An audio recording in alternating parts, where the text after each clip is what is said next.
Lesti Kejora menangis cerita jalinan asmara dengan Rizky Bilar.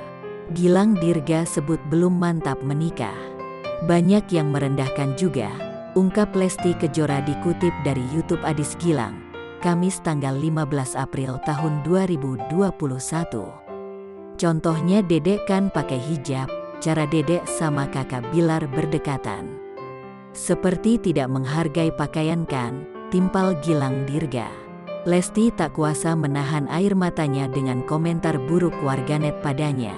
Kadang bahasanya kayak di luar nalar manusia pada umumnya. Dedek juga punya perasaan. Manusia nggak ada yang sempurna. Dedek juga masih belajar, tuturnya di sela tangis.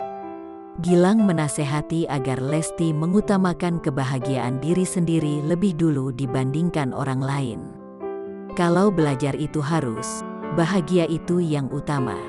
Buat apa kita bahagiain orang lain kalau kita nggak bahagia? Kalau memang ternyata sejak sama Bilar bahagianya cuma kalian berdua tapi masih mikirin sama yang lain buat apa, tutur Gilang.